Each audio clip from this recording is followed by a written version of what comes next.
I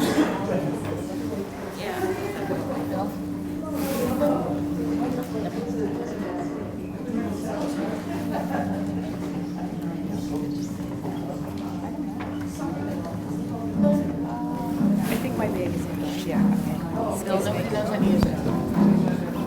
Thank you.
Building 27.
Hello. Hello.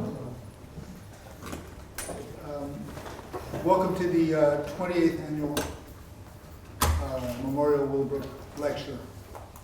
Everyone hear me? Yes? Hello, my name is Chris Hale. I'm a professor of special education at the School of Education here at CSI. I've attended these lectures for 10 years, and during which I've put together my own ideas of what happened here. And this year I'm honored, I'm very pleased to have participated in organizing the event and introduce our speaker and a few guests here. Before I introduce our speaker, I would like to acknowledge a few special guests, a few of the special guests who are attending. As I introduce you, please stand or raise your hand. First, Dr. Michael Wilkins.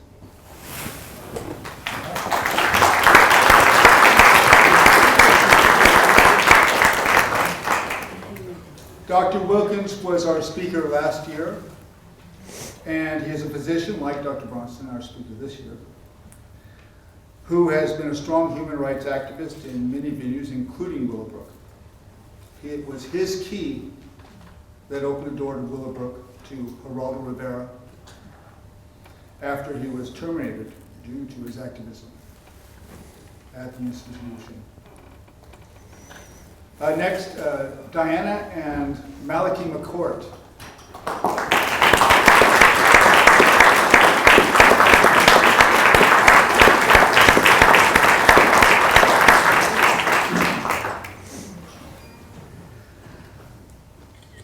They were the original plaintiffs in the consent judgment. Their daughter was named in the original court case. They are highly engaged activists, advocates for deinstitutionalization in Willowbrook and elsewhere. And Willa Mae Goodman.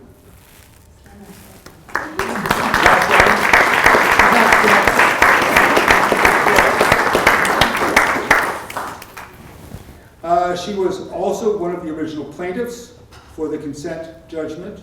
She is here with her daughter Marguerite,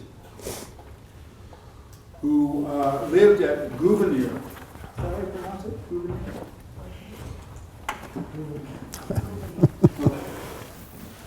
Oh, nice, thank you.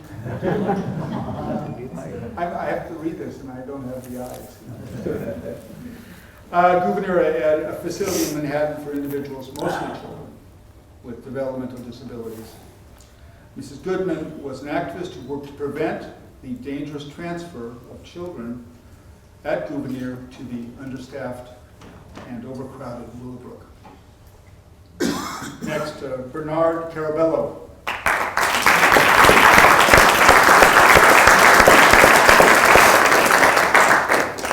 He was a participant last year at this lecture and is a powerful self-advocate who has served in the New York State Office for People with Developmental Disabilities.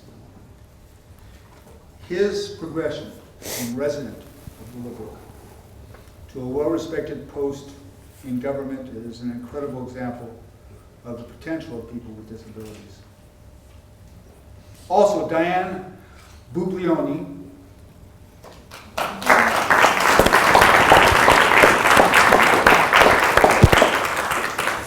worked at Willowbrook State School and is presently Deputy Director of a very special place. Finally, Tim Casey. Stand up, Timmy. Stand up.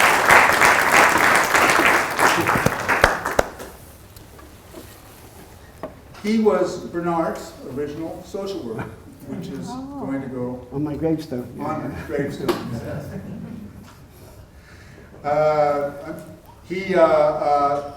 He participated in Willowbrook closure activism and went on to become an attorney, a welfare Welfare rights, yes. welfare rights attorney.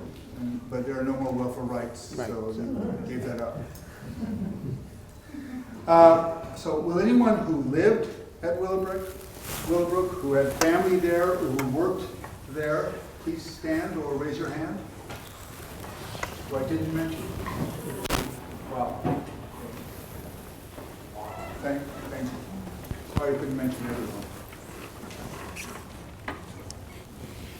Today is my pleasure and honor to introduce, present our speaker this year, Dr. William Bronston.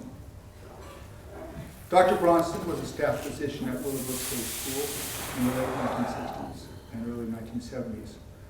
When he arrived at Willowbrook, he brought with him a history of activism and community organizing on multiple fronts, including civil rights, the anti-war movement, and healthcare reform. At Willowbrook, Dr. Bronston, having recognized the corruption, cruelty, and dysfunction of the facility, set himself to organizing a resistance composed of mostly parents and workers. Ultimately, his efforts, along with those of his confederate, Dr.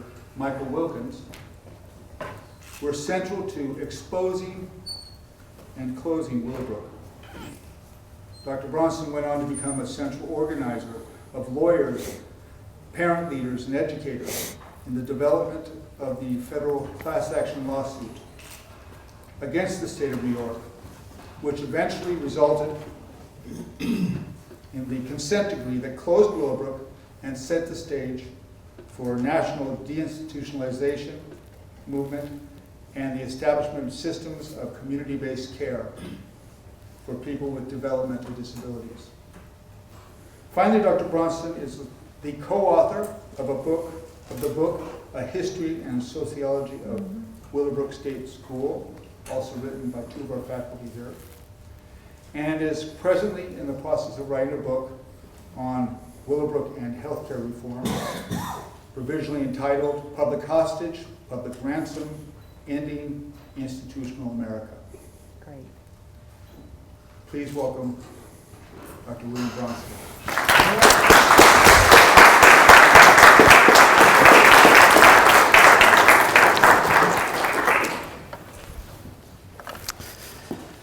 I hope, first of all, thank you for coming. Thank you for coming. I hope that nobody leaves here the way they came.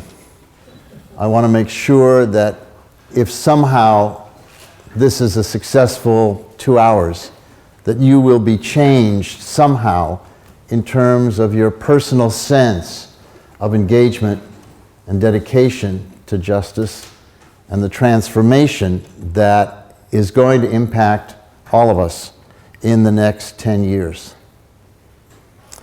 I wanted you to see the 50-year-old slideshow to just show you that there is no such thing as mental retardation. There's just inhumane crimes against humanity that crush people. People were crushed by their environment. And the people who worked there were crushed by the environment.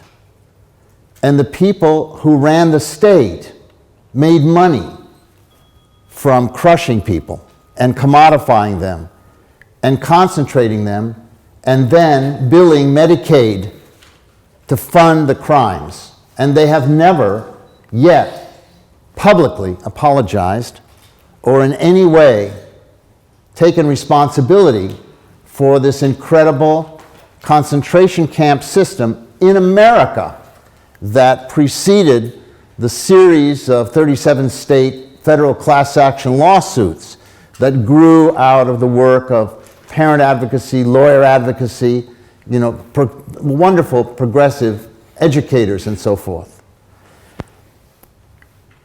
Willowbrook, as it was, doesn't exist anymore. But all of us in this room are headed to our own Willowbrook in the terminus of our lives because the Social Security Act has in it Title 19 that created Medicaid funding for out-of-home placement for anybody who had a dependent member of their family. That means that by law, a policy decision was made by men to establish a domestic refugee population in America which surrounds us today, all around us, our elders, parents, grandparents that are part of our family are, unless the state has a waiver program, which there are not many, are stuck in segregated, congregated warehouse systems, no matter how good they may be from here to there. They are fundamentally anti-family and anti-social, just like this monstrosity was. All that Willowbrook was a big cancer of what all of us are going to experience in our lifetimes and our families' lifetimes because of man-made law and man-made policy. And that policy must be changed. I think that it was interesting listening to Chris talk about how even Bernard could demonstrate what a person with a disability could become. We're in an institution of higher learning that's committed to make sure that everybody can become a Bernard in society. And that Bernard is no different than anybody else, except that he's different like everybody else. Our whole language is shot through with ancient stereotypes that are totally stigmatizing, that diminish and dehumanize people where expectations and image rule the day. The reason that could happen was that when people walked in there, they believed that the Bernards laying on the floor were there because of some intrinsic problem in the individual. They didn't see that it was the steel doors, the terrazzo floors, the lack of staff, the lack of money, the lack of any kind of enlightened administration from the operation of the institution all the way to the governor's office was totally responsible for the image of their acceptance of this kind of dehumanizing cruelty that's imposed upon people. And it's in a continuum. It's in a continuum.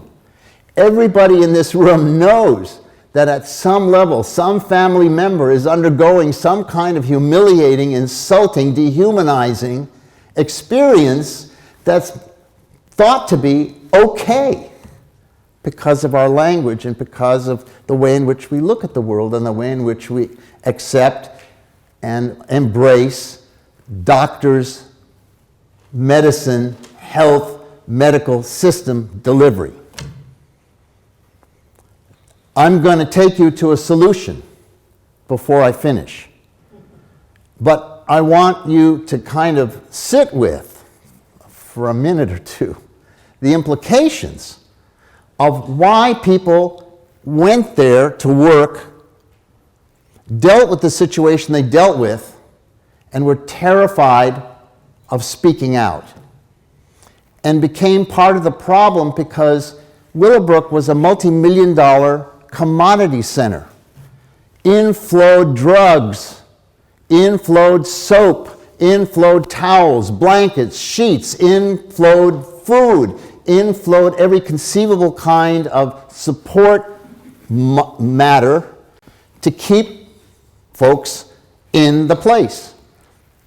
Every person that was in the place was drawing Medicaid money. And the reality of the situation was that when the governor decided to build the Albany Palace, the Marble and Gold Palace, he cut the budget and created a budget freeze so he could squeeze the money out to make his monument. Nelson, Rockefeller.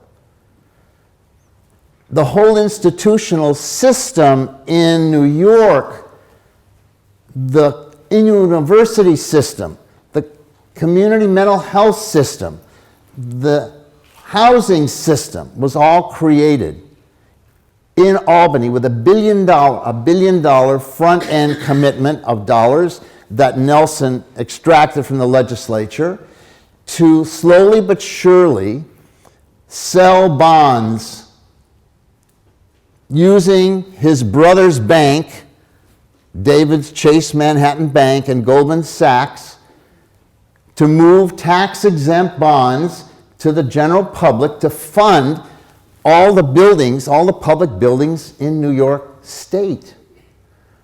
And many of the buildings that were the deviant buildings like Brooklyn and Broome and so on and so forth, where people with, devalued people were put out in the middle of nowhere, which was able to generate industry in very rural parts of the state to link people to the Republican Party.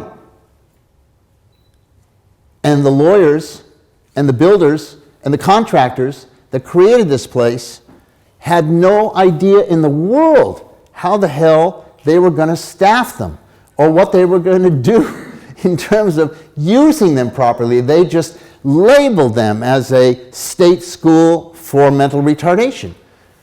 And out it went. And so it didn't matter whether there was nobody working in these places, they filled them up with people. They filled them with the unwanted. Because New York State had $0 in community-based services in the state. Zero community services. There was no group home in the state of New York while they were still building these institutions until the lawsuit happened. There was no alternative. Parents either had to keep their kid at home at enormous cost at all levels, emotional, physical, financial, family, or they had to give them up to these concentration camps. And they were incentivized to do that. And the state not having an alternative for people that had problems, and the school system who excluded any kid that was different, that didn't fit the school, wound up somewhere else except where they belonged as a growing child. So somehow or another, we are still grappling with, every day, today, the same problems that we were grappling with then, and that is that we have a whole population of very different people that stress the state, that stress the community, that create challenges because they're remarkably different. And the consequence is that the society is brutalized by the policies, the public policies created by white old men dominate our society. Excuse the identification, but what can I tell you? Some of us partly escape. I think that like the African American community, the community of people that have been institutionalized deserve reparations because their lives have been destroyed. They have been withdrawn from the economy, withdrawn from society, withdrawn from community, withdrawn from love, withdrawn from family at an impossible cost. And what's interesting is that when you have a child or a relative with a really significant difference, bringing that person into life transforms society. Everybody around that index person is somehow stretched. They're somehow made to understand that there's something different about society. Isn't slick and luxurious and Elle magazine and Vogue magazine and People magazine. Society is the way we live it. We live it in this room, and the people that we know live it. It's complicated. It's not particularly happy all the time. And in urban life, there's not a lot of family connections because that's the nature of urban society compared to some of the other worlds around on the planet where people are still connected to the earth. They're still growing food. They know where food comes from. Their families are involved with them at all sorts of levels of production, whether it's crafts or whether it's food or whatever. In our society, we have a whole different situation that exists that makes holding on to each other hard. And we have no political power through the normal government apparatus. We can protest We can have polls, but if what we want and need as a public base does not contribute to money flowing north in large amounts into the small oligarchy, we can go to hell. There has to be an understanding that the only way we're going to transform the Willowbrooks of this society is through law, through a new democracy that we have to generate. The thing that worries me is, I mean, look, this is 50 years old. I can't even believe it. I can't believe that it's been 50 years. Luann and Buglioni took me around the Willowbrook Mile today to show me the buildings. And it just made me so sad. We didn't look at the damn buildings. We were inside. We were where the people were. We were inside, dealing with suffering that you can't imagine. Michael and I, trying to normalize the situation and not knowing whether anybody would ever get out of there. The only way people left was feet first. I mean, literally, they were hostages. They were public hostages. They were there because the state made money by keeping them there. And the more we were able to certify that they were severely or profoundly disabled, the more money the state got. And there were 60 buildings. There were 6,000 people incarcerated here with 2,000 workers. Do the arithmetic, 3 shifts a day, 60 buildings, 6,000 people. So when you look at the level of human contact, just touch, I mean, nobody touched anybody. Everybody was a potential source of some kind of rare disease or hepatitis or filth that was essentially created by the place. So when you congregate and segregate people that are devalued, they become more devalued, and the whole ethos of the place, the spirit of the place, becomes absolutely inhumane. It becomes a crime against humanity that has yet to be properly adjudicated. Not that the courts have not, in a very powerful way, interdicted some of this through the court orders, the Olmsted decision that was made that established a standard in the nation of meaningful integration into society.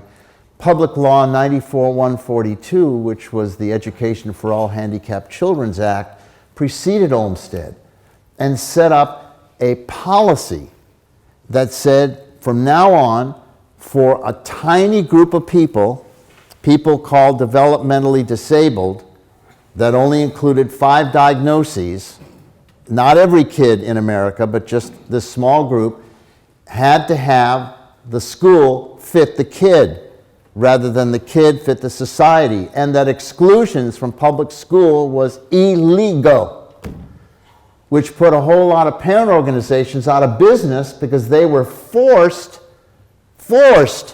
by the abdication of the state to provide lifetime services for their children, which essentially broke them as powerful advocates because they had to take money from the source of the evil in the first place in order to keep their kids in some kind of a program that the system essentially rejected out of hand.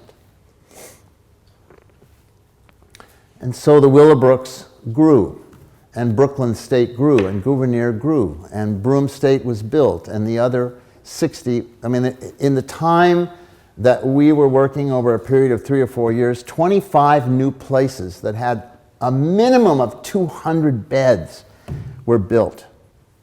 before the lawsuit.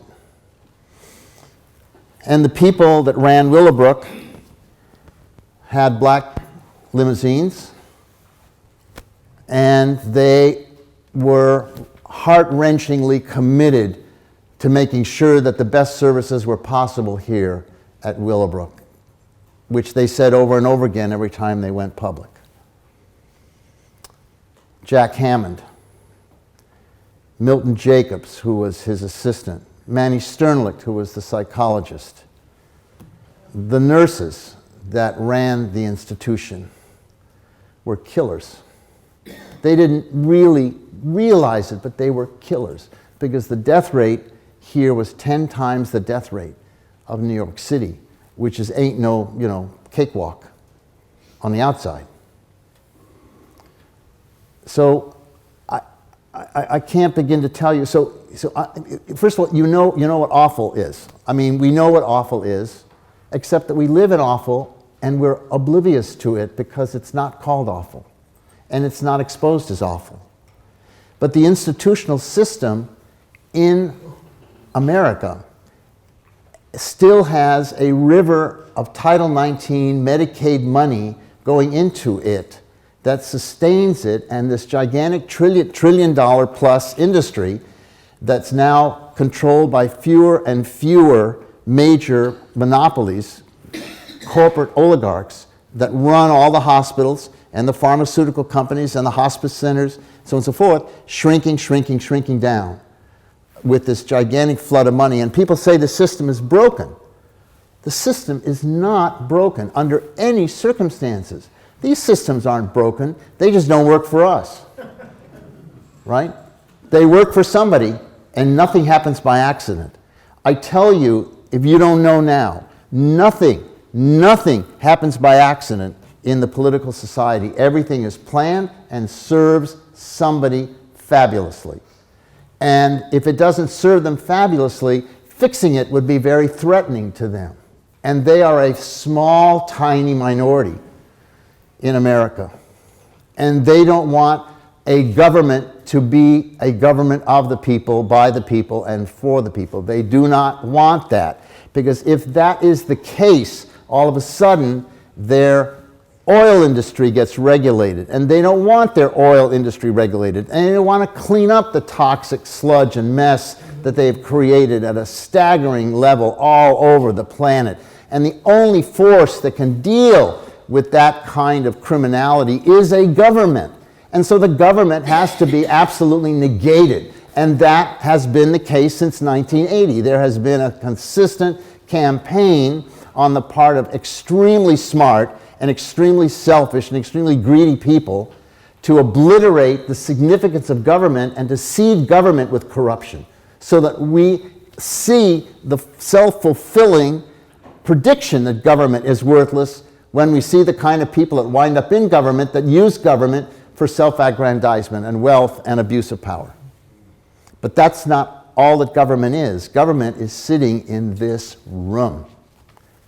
We are, by the Constitution of America, the meaningful government of America.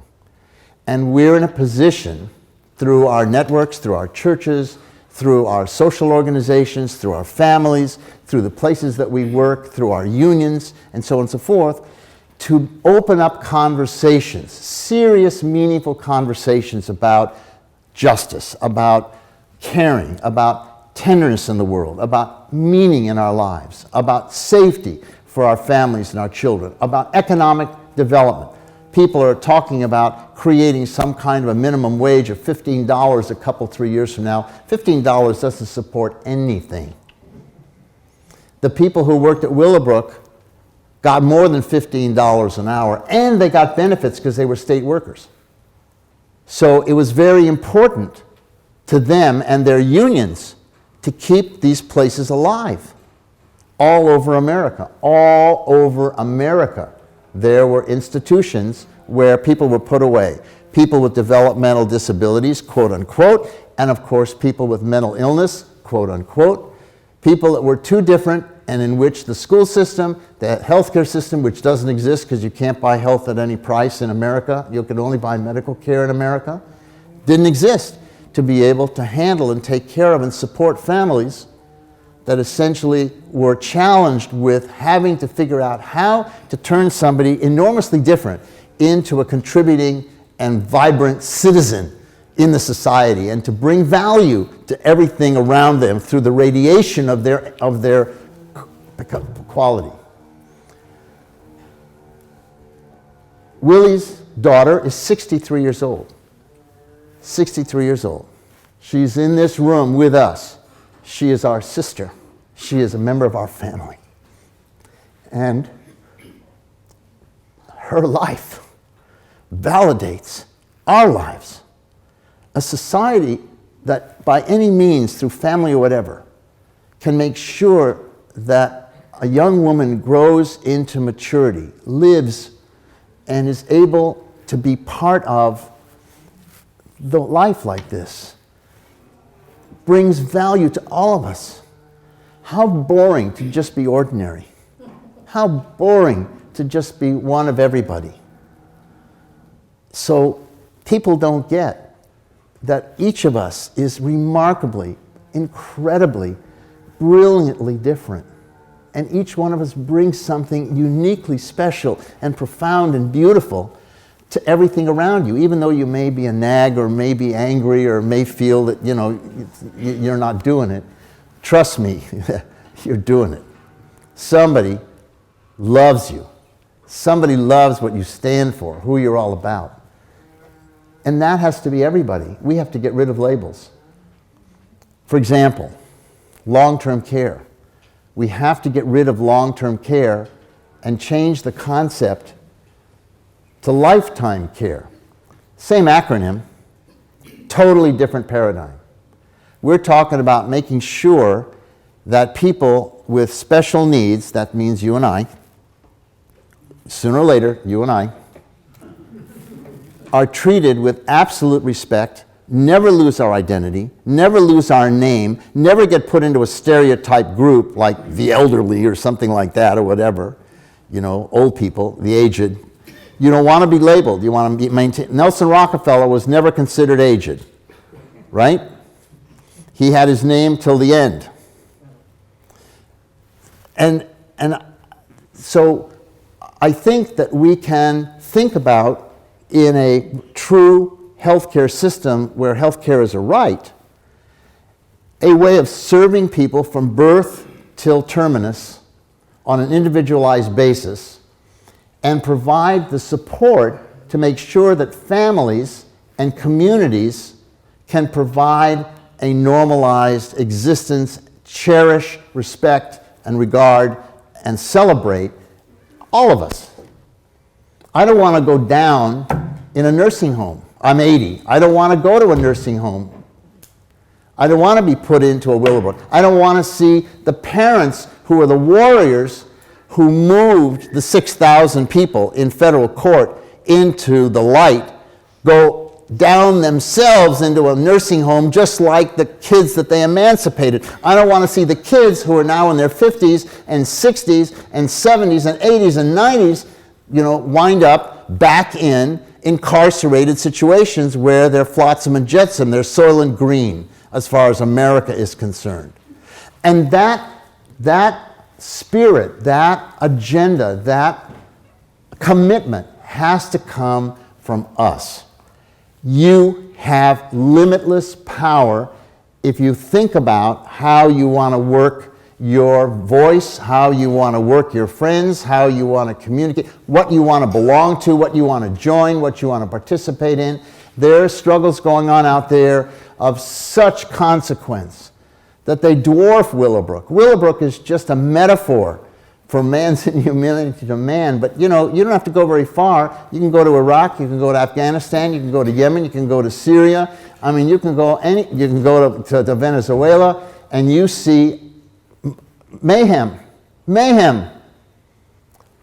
Mostly white men killing other people or providing the means to kill other people.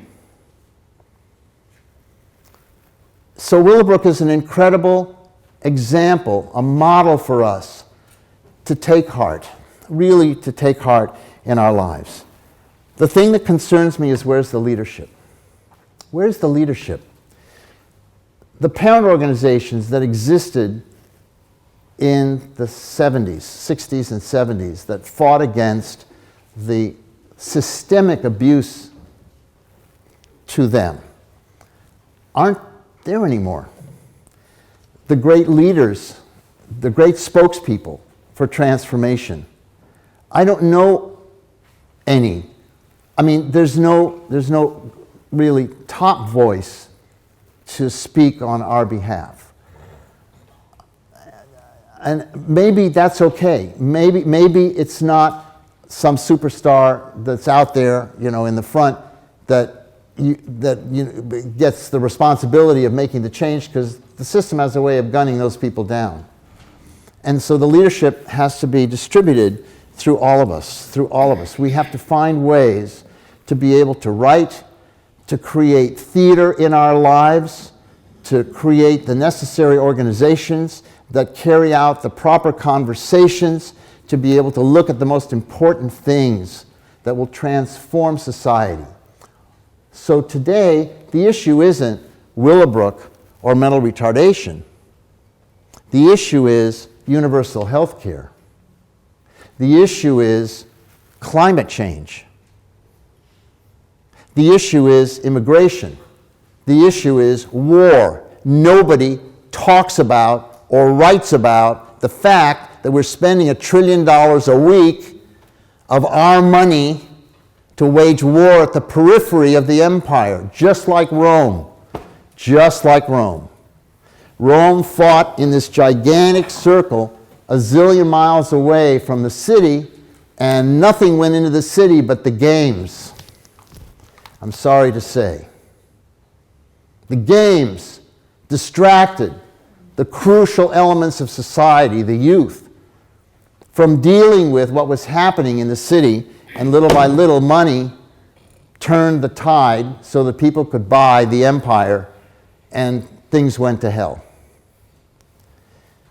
America is fighting wars all around the perimeter of the planet and providing us with games at a very real level. And that means that we have to transform Washington. I'm not calling for revolution, although that's my shtick. What I'm saying is that the 2020 election will provide us with a step. One interesting example of that is that a woman named Priyapal Jayapal has produced a piece of legislation in the Congress. She is a congresswoman from Washington State. And she has created this beautiful health care as a right, single-payer piece of legislation, which she has essentially involved in the House with about 110 co-sponsors in the House. The House has about 460 or so people. I'm not sure, a lot of folks. Of course, no Republicans are supporting her legislation. Nevertheless, we've been working with her. The Nurses Association, the National Nurses Union has been working with her. SEIU, AFSCME, the major unions, the major doctor organizations, my organization, the Physicians for a National Health Program, have been working with her, and the bill is almost perfect. It really is amazing. And its thrust is essentially to establish a comprehensive, local, quality, individualized, rightful access for care, guaranteed care for every man, woman, and child in America, including people who are undocumented. If they're residents of the United States, they get the services. The entire thing would be covered by taxes. All the money that we need in the world is already in the system. We don't have to come up with a new dollar to make sure everybody's covered. And we would have zero out-of-pocket expenses. No premiums, because we would outlaw the insurance industry, outlaw the middleman across the board that's taking 30% of all of the value that should be going into health care. Except there's another problem, just parenthetically, we don't have a healthcare system. All we have is a medical wellness system. Doctors don't know what health is. People know what health is. People can tell doctors what they need to be healthy Doctors can tell you how to get rid of your illnesses and make you well, that is to get you to the 0 point.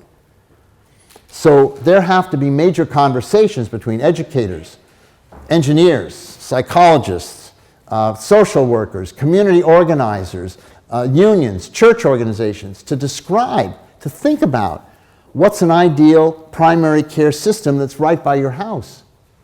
Because if it's not right by your house and you have to leave your neighborhood to go somewhere else because the system has concentrated the wealth and the hospitals in larger and larger local complexes that make it harder and harder to get to, and then they essentially waive Medicaid eligibility for some of these big hospitals. My major state hospital in California, the University of California, which has hospitals all over the state, doesn't take Medicaid. How is that possible? For the People's University, for the People's Hospital System to not take Medicaid. University of California, Davis doesn't take Medicaid. And they're wealthy beyond wealthy. And the people at the top are making $2, $3, $4 million, whatever it is, which is just a pittance. The pharmaceutical industry guys are making billions of dollars personally, on a regular basis.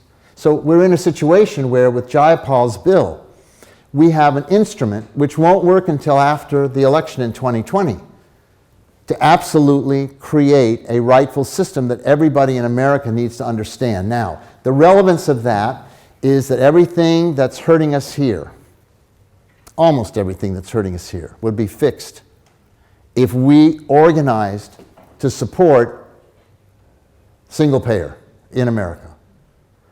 There is a bill in New York right now. It's passed your assembly 4 times. It did not get through the Senate because the Senate had a Republican majority. The Republican majority is interested in making money as opposed to providing a public good. It's not, everybody knows that. That's just the way it is. However, the Republican Senate majority no longer exists. You now have a Democratic majority in your Senate.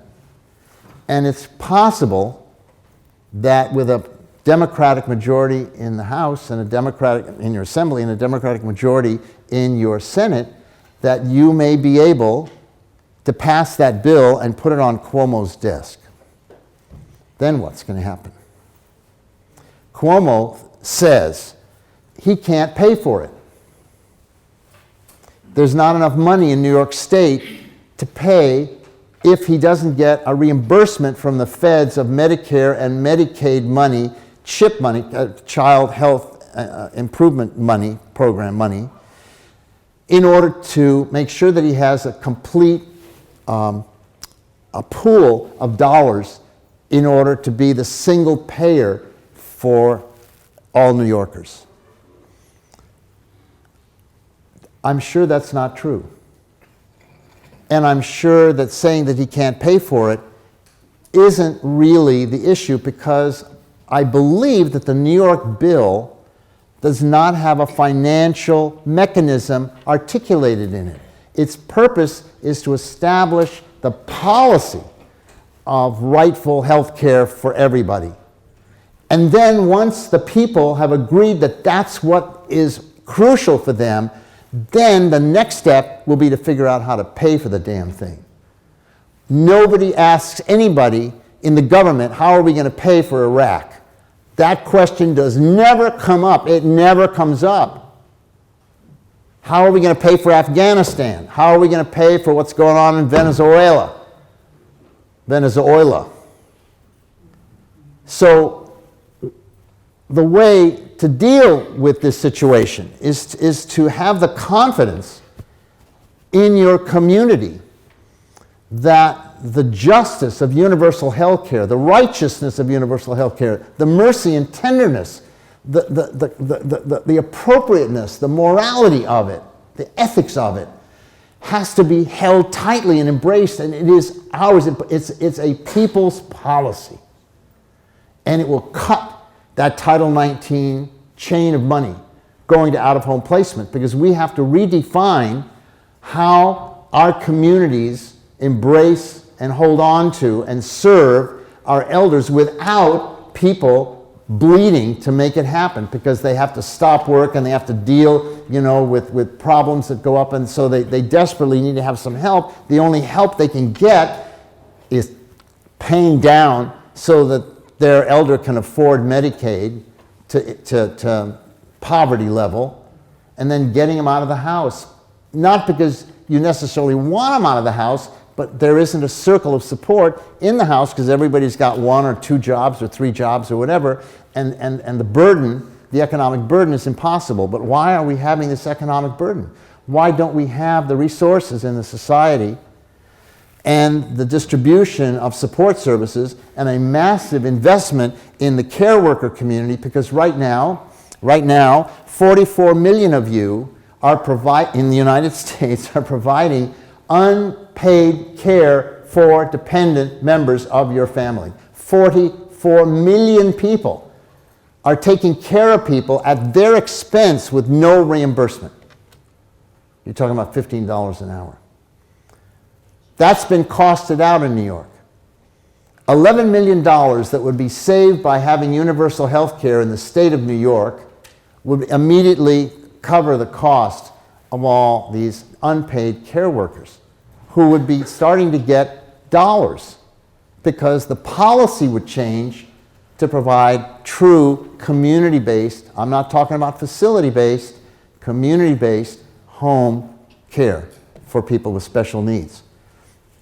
And we are all absolutely, A, sitting here now, people with special needs, and B, if you don't know it soon, you're going to know it soon, that you're going to be a person with special needs. All of us. We have to change the language. We have to change our agenda.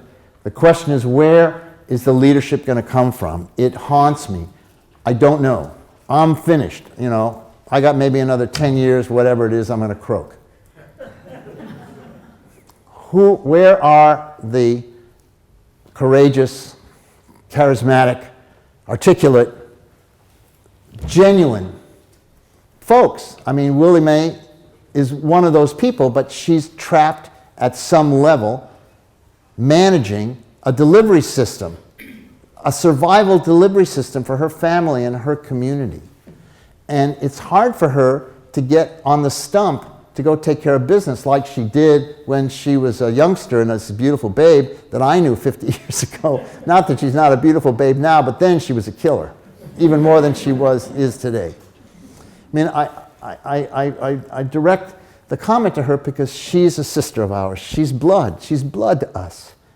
Her courage and the work that she's doing transforms our society to be a better place. So, where are the advocacy groups? The bureaucracy here in New York just is like a rubber band. No matter how much you stretch it, it snaps back to its original iniquity. They put a guy in charge of mental retardation. His name is Kastner. He's got this spectacular resume. I mean, he's just done everything. He's in disabilities, he's in universities, I don't get why the bureaucracy has decided to get another mental a medical guy to define and be the model service paradigm for our community. We are not sick. Sickness is a sidecar to quality of life. Wellness doesn't give you quality of life, it just gives you the ground in order to begin to develop quality of life, right?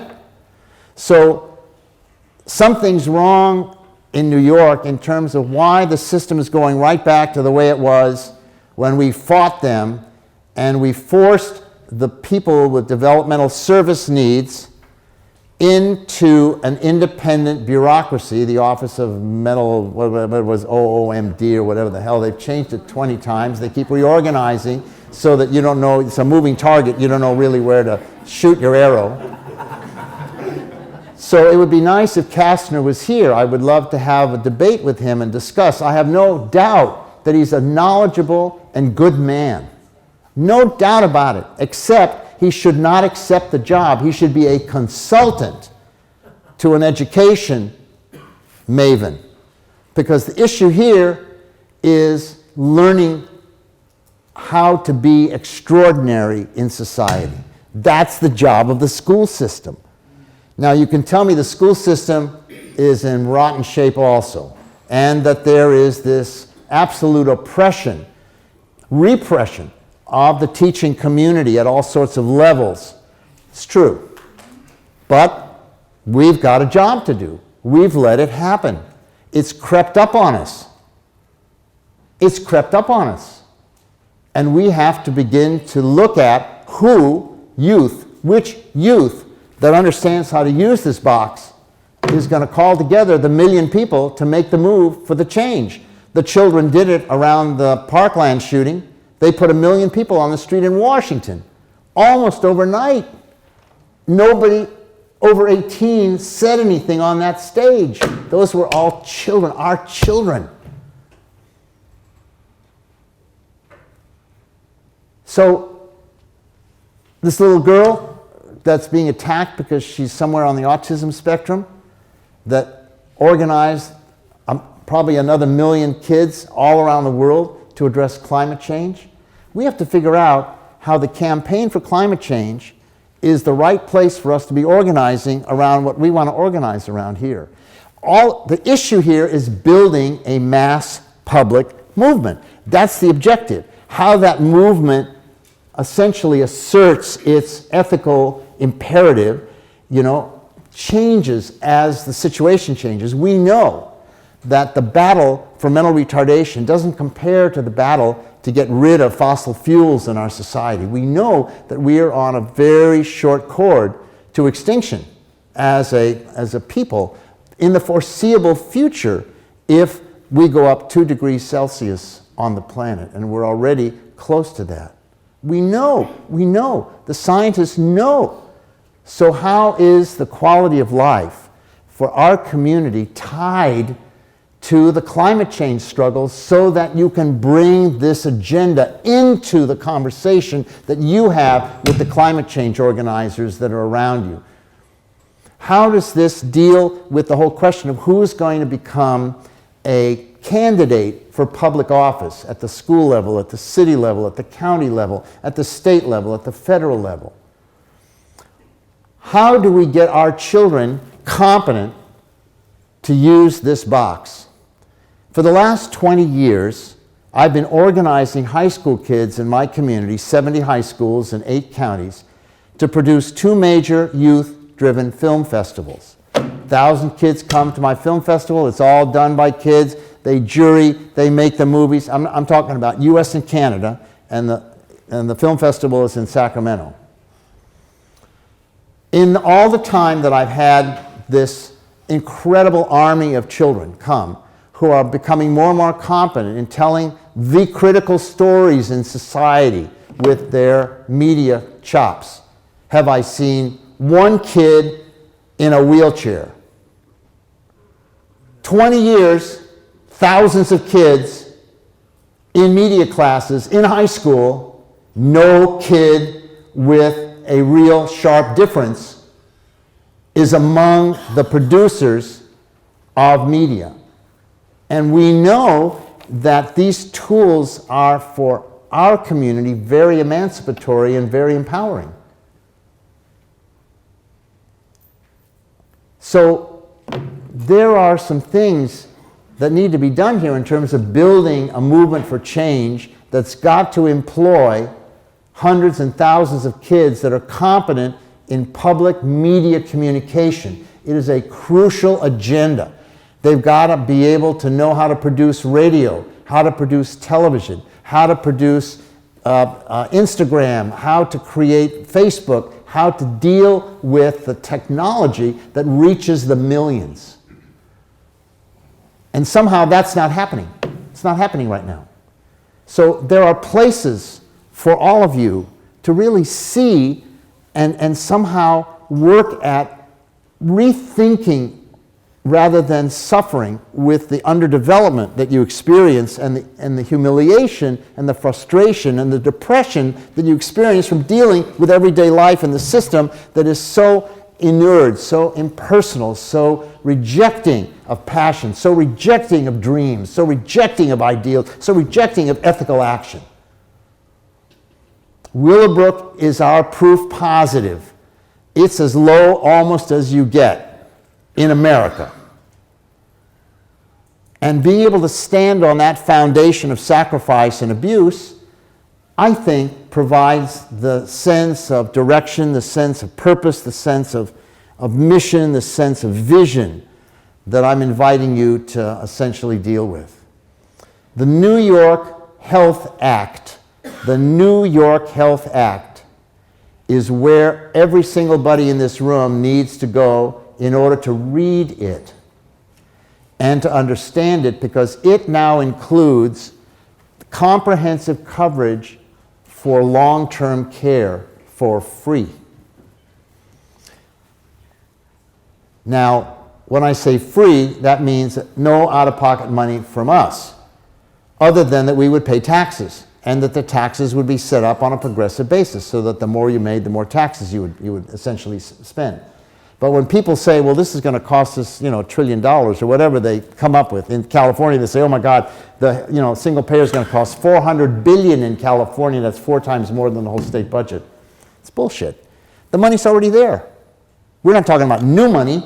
We're talking about redirecting the existing money and making it work so that we have essentially enormous savings to begin with, A, and B, are able to then spread the savings to make sure everybody has comprehensive, rightful care where they can get anything they need from any California, New York licensed professional. I'm not saying doctor, professional. That means a massage, that means chiropractic, whatever, psychological services, whatever, all mental health, all vision services, all hearing services, all habilitation services, all transportation services included in the rightful delivery system for the whole thing. And all it will do will be to ask you to rearrange how you're spending a small piece of your money that will have to go into a public treasury rather than into a private pocket where 30% of it gets ripped off the top. So outside there is a document that says, don't we all have the right to health care, which is the healthcare system laid out. It says our healthcare system is broken. I didn't write it. The healthcare system is rigged against working people. Now Washington makes it worse. And then they talk about freedom to choose your own provider, comprehensive coverage, paid for fairly, where the savings come from they define, job friendly. By the way, if you don't have to hold on to some crummy ass job in order to get some sliver of medical coverage, that creates a whole opportunity for a tremendous burst of entrepreneurism in the society. There are people who are doing worthless work, mind-numbing work, maybe standing outside of one of these big box stores as a security guard. I mean, give me a break. What kind of dehumanizing work do people have to tolerate rather than having the freedom to go out and do what you need to do because you don't have to depend upon that particular source in order to provide some sort of medical care for yourselves. So I want you to pick this up. A group called the Consortium for Citizens with Disabilities has essentially outlined the whole set of principles for what would constitute a legitimate single-payer long-term care system. They haven't gotten to lifetime care yet, but listen to the organizations that signed off on this. Allies for Independence, American Academy of Physical Medicine and Rehab, the American Association of Peoples with Disabilities, American Association on Health and Disabilities, American Association on Intellectual and Developmental Disabilities, the American Dance Therapy Association, the Association of People Supporting Employment First, Autism Society of America, Autistic Self-Advocacy Network, Brain Injury Association of America, Center for Public Representation, Justice and Aging, Lakeshore Foundation, Lutheran Services in America Disability Network, National Association of State Directors of Developmental Disability Services, National Association of Councils on Developmental Disabilities, National Association of State Head Injury Administrators, National Disability Rights Network, National Health Program, National Respite Coalition, Paralyzed Veterans of America, Partnership for Inclusive Disaster Strategy, Special Needs Alliance, TASH, the Association of Persons with Severe Handicaps, the ARC, of the United States and United Spinal Association, UCP. Where can we get that document? I can give it to Chris to copy, and it comes from an organization called the Consortium for Citizens with Disabilities. Then, my wonderful comrade by the name of Moss, Henry Moss, has put together this spectacular plan for incorporating long-term care into the New York Health Act, which is a brilliant, simple explanation of how it's all going to work and how it's going to be paid for and who's going to benefit from it. So these two docs are pieces that I would love to be able to somehow, make sure that you get. They should go, yes ma'am. Pass around, let people take pictures. Certainly. Anything you want. Goodbye, Bill. You leaving? Take care, brother. Thank you for coming. Thank you for coming. I love Bill. Thank you, my sweet friend. Listen, I've talked long enough. There's a lot to say. But I've taken up a lot of your time, and I'd like to hear from you. I'd like to kind of make sure that you guys speak. Malaki. Thank you very much, Bill. There's a mic there. Let me get you My on. name is Malaki Mccourt, and we have been friends for a good number of years, and I appreciate all that you- Hello. I appreciate your coming here and keeping the fires lit. I'm 87, so I am in what they call the departure lounge. For the fire, but we need, as you said, new leaders and voices of fire and of passion. Yes. And this is the only, as far as I know, this is the only college built on a concentration camp. Belsen and Auschwitz are just monuments, but this college is built in a place that you showed in those pictures here today. And I think that within this college today, looking at the young people that are here, I think and I hope that you have inspired some of the young folks here that are listening to you today, young women, young men, who will decide that they will not have one of those shitty jobs in a box for the century because they can't afford medical care, but they will be able to rise to principle, to humanity, Right. to compassion, to love, so that they will get on the job of, it's perfectly all right. If you take the job, I will follow you in my wheelchair or wherever I am. We all will, no matter what age we are. So I would say to young people here, there's nothing you can't do in this country. And one of these things you can do, you can go for the goal of decency, humanity, generosity, and what I call real patriotism, which is looking after us who need your care. Thanks, man.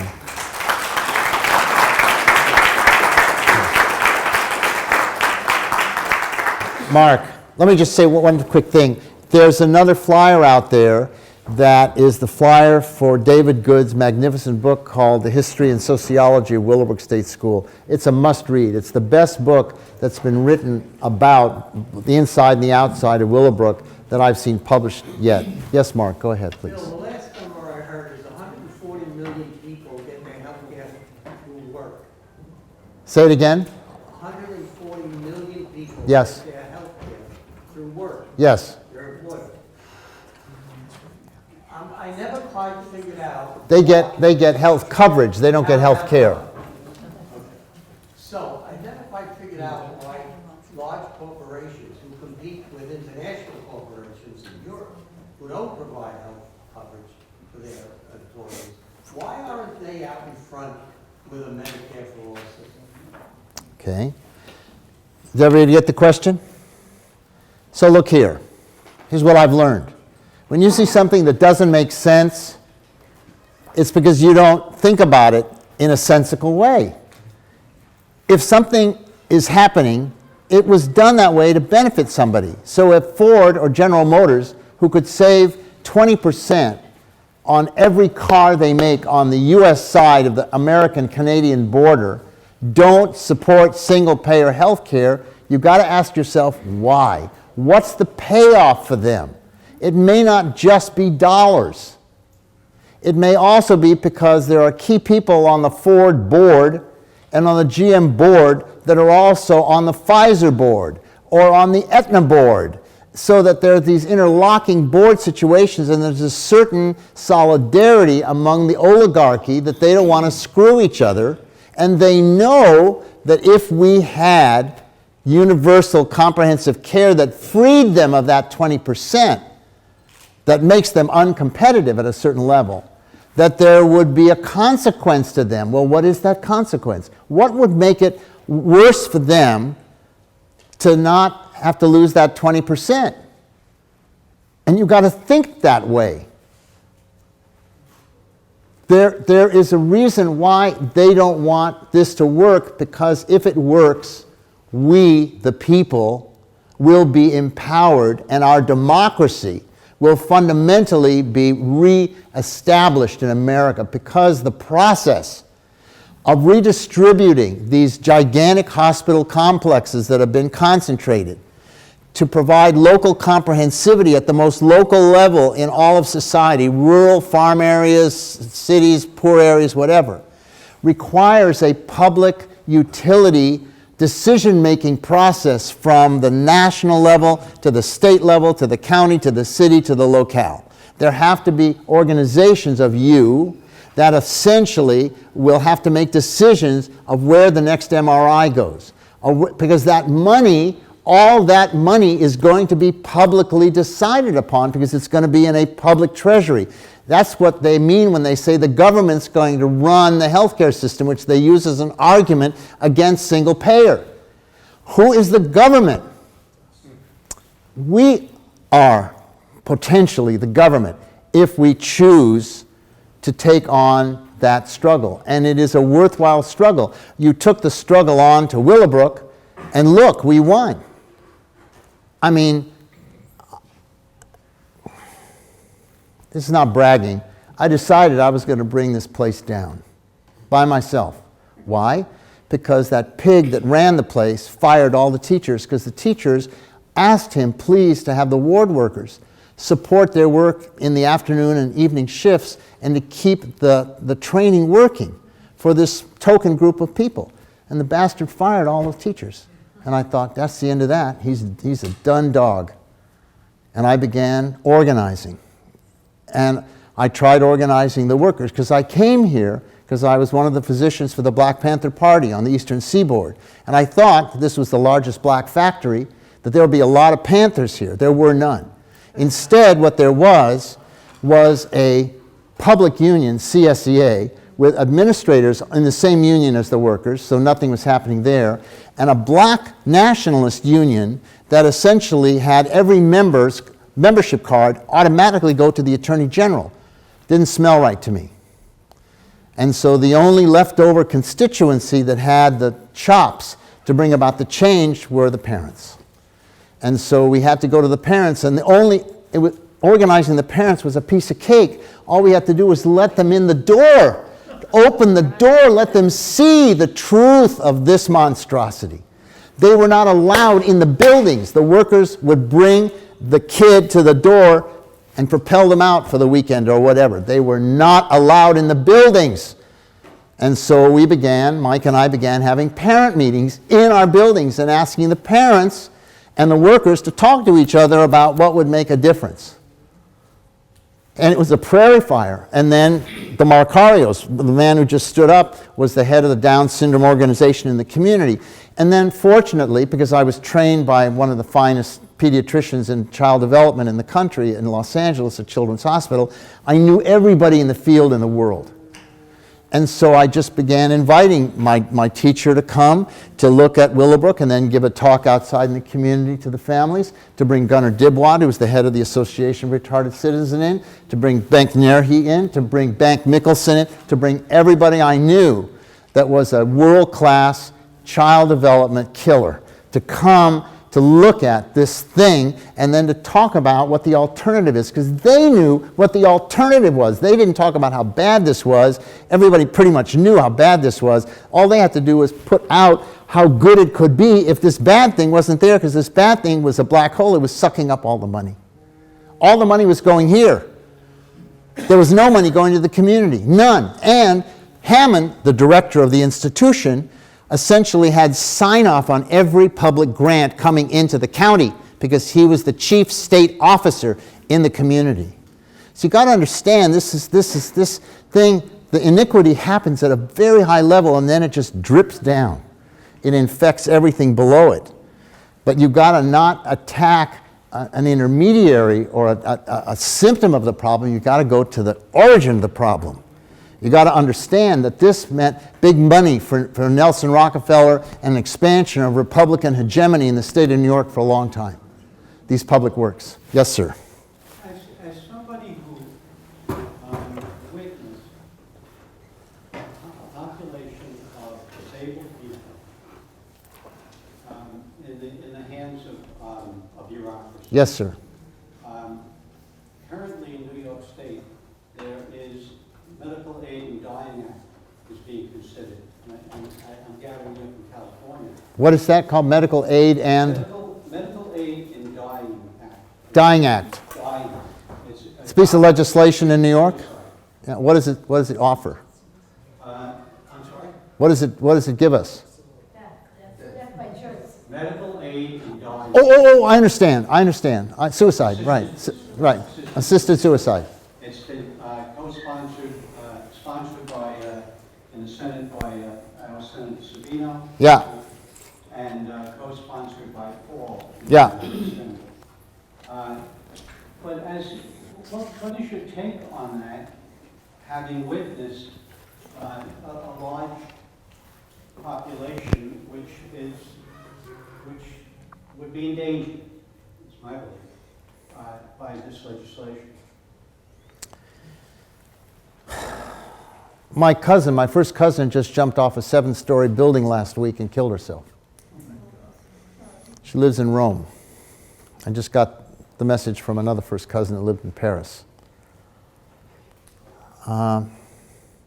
People have to have the right. They have to have the right to, if they have their faculties, to choose how to end their journey. Now, the danger is our community that may or may not be able to provide informed consent. And that's a real danger, and there have to be safeguards in place to do that. That's a political discourse that has to be held. It's not good or bad in the abstract as a totality. It's only bad if it is used to exterminate unwanted people, elders or whatever, prematurely, people with special needs prematurely, right? It's a powerful and meaningful conversation that can be used as an organizing tool if you're not rigid about the solution.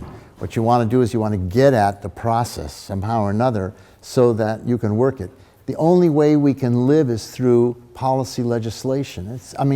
We live in this country, and short of a change in the whole nature of governance, we've got to deal with the governing apparatus. The problem is to make sure that the people in office are honest. The people who stopped the single-payer bill this last year in California, the Speaker of the Assembly, refused to let the bill out of committee to be heard, to be amended, and he gets $450,000 from the health industry. Public knowledge. May I press the point? Please. Had there been legislation like that in effect in New York State, when you were here at Willowbrook? No, this is all new. I'm asking, was there? Oh, no, I'm saying, Had there been? oh, yes. What would from your view? Because I think you have a sort of a unique view here, having gone through that and seeing what bureaucracies can be like. What do you think that would have been like? What would have happened to Willowbrook? I don't mean to put you on the spot. Yeah. It's Yeah. Let me tell you that the people who ran Willowbrook were totally incompetent, and they were idiots. They were really, they needed to be in the institution. They pretended like they knew what they were doing, but they didn't really know what they were doing. And I don't think that there would have been a killing field here apart from the killing field caused by the deprivation that was universal in the place. Not adequate food, not adequate environment, not adequate anything. I mean, there wasn't anything that worked here, nothing. So they needed those people for money. No matter how near dead a person was, they needed to keep them here in order to get that Medicaid reimbursement. It would not have been in the interests of the state to eliminate their unwanted population. They're too valuable a commodity in order to fund the system. Does that answer your question? It does answer my question. There was another hand. Yes, ma'am. Yeah, I wanted to know how those pictures that you showed were obtained. I shot most of them. They were shot by many photographers that came in when the expose happened. My book, Public Hostage, will have 100 of these pictures, but they won't look fuzzy like this. They'll be really beautiful. I don't know exactly when it's going to come out, but I'm hoping to finish it by the end of this year. Eddie? Bill, I think we need to MC. I'm sorry? I think we need to MC. I thought we were going to 4:30. There's another class coming at 4:30. We also have refreshments outside for everyone. Okay, can I take a couple more questions? One Yeah. quick question. Please. AARP represents a significant number Of insurance. of people, a lot of whom have not yet been on Medicare. They're between 50 and 65. Yep. Plus all the Medicare people. In your organizing, do you know what position, if any, they have taken on these two bills in Congress? They're against. They're against. AARP represents the insurance industry. They're a quasi-insurer that masquerades as an elder organization. They're not. They're not. And it's like the NRA. It's like the NRA. I mean, the head people at the AARP, they may be polite, they may be nice, they may be social, they may be beautiful, but they're the opposition. As a follow-up, I am aware, and I actually looked at the 1099 that AARP is required to file. Yeah. And there's over 15 staff members making over $500,000 a year plus benefits. Right. And I was curious to see what their income was from their affinity programs. Yeah. And it neared $1 million. Exactly. a year. Listen, you haven't thought about the meaning of single payer in terms of the entire disability defense network. What's going to happen to ARC, to UCP, to epilepsy, to autism, to cancer, to breast cancer? All those organizations that are now there to compensate for this grossly inhuman system won't have to do that anymore. They're going to have to find another role to play, which has to be political. It has to be to clean the system up and to transform, which will take a decade. Once we have single payer, it'll take a decade in order to reorganize the concentration of services in the society to get them to where they're really serving the people, which means there's going to have to be built in a tiered democratic decision-making process made up of ordinary people in order to change the lay of the land. Yes, sir. Ma'am. In New York, we're going to a managed care system in 2 or 3 years. Exactly. So what are your Listen, single payer will wipe that out. Managed care means that there is a third-party middleman that's going to tell your doctor what he or she can or can't do. Out. Out. The insurance industry has to be outlawed and eliminated entirely from the conversation. You will not be able to buy out of single payer in America. And single payer in America, which has twice the dollars of every other country on earth in terms of what's going on in terms of its medical services, will essentially be the most advanced and the most comprehensive and the simplest system on the planet. There won't be a dual system like they have in Britain. There won't be a triple system like there is in Israel. Or Australia or Japan, all of whom have variations but highly regulated services so that it's not working like America. America is the most vile, the most inhuman, the most money-grubbing system on the planet with twice the amount of money. So we're getting there, and here's the hard part. Somebody was saying, Jim Conroy, who's sitting in here somewhere, was saying how, yes, Jim, I'm sorry, forgive me, that this is a lifetime struggle. We're not going to see the end of this. But every day, you can align yourself to make a strategic difference. I just want to invite you to think big. Taking out Willowbrook meant going against the governor of New York. And in order to get there, I had to be able to set up a network strong enough, caring enough, angry enough, loving enough to go after the governor with a federal class action lawsuit. That's who this suit was against. It was against the governor of New York. And so if you have to take on the state, it may be easier than taking on your friends that are opposing you in some little operation that you're doing, which takes up the same amount of time as going after the governor. Let's fix the system. Then we'll work with our friends that we're having differences with. Thank you.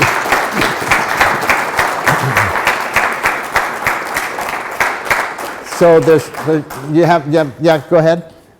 I just want to say I'm a student here. Yeah.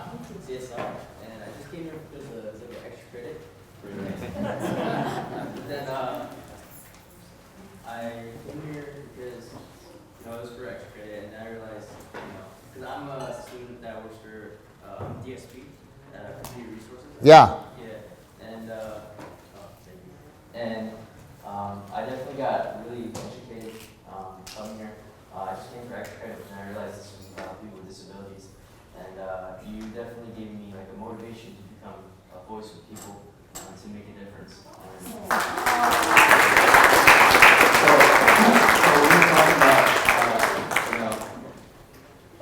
young guys trying to step up, I do want to step up and be a leader to people with disabilities. And What are you studying to do? I'm a psychology major. So Okay, so you're going to get your doctors in psychology or your master's? hopefully. Good. I don't really like school that Good. much, so. We walk on 2 feet. You'll walk in psychology and you'll walk in justice. So thank you for giving that motivation. Thank you for your testimonial. I really appreciate it. Anybody else life changed?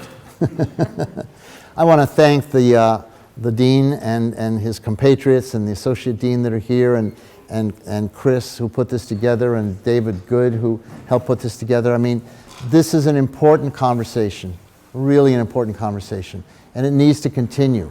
It needs to continue. Somehow or another, this has to happen at least once a week somehow in this framework so that you can talk the truth and you can deal with your pain, and you can also come to grips with the fact that you may not be able to knock off the top problem quickly. But trust me, I haven't worked on anything in my life that hasn't taken 10 years, minimum. Willowbrook took 30 years to close after the consent decree. Give me a break. I mean, we wanted to bring the National Guard in and declare a national emergency to evacuate the place at the point that we filed suit.